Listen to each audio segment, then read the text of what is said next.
At the height of the Second World War, George Buerling achieved rock star status as Canada's greatest fighter pilot, credited with shooting down 31.5 enemy planes.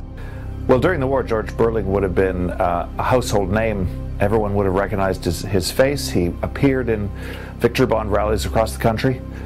He had that sort of dangerous look about him. So the story was that he drove women crazy. He was a very modern celebrity in a pre-modern age. He was born in Verdun, Quebec in 1921 and took his first flight at 12 years old. At the outbreak of World War II, he tried to join the Royal Canadian Air Force but was rejected because he lacked the academic credentials. He headed overseas and after several attempts was finally accepted by the Royal Air Force. While flying a Spitfire in Malta, he shot down 4 enemy planes on July 27, 1942.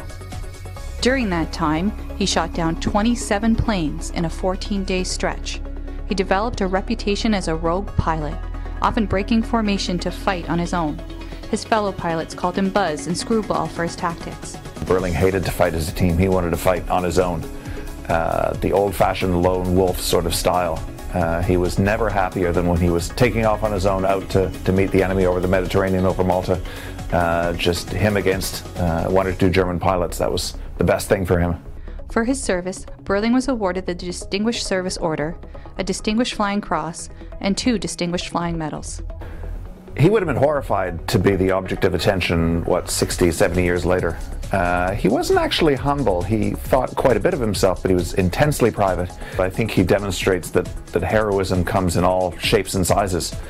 And although he wasn't comfortable with the role he came to play in the war, as much as he hated it, he did it all the same. Following the war, he joined the Israeli Air Force in 1948. He died that year while on a test flight. He was buried in Israel in 1950. For the London Free Press, I'm Kelly Pedro.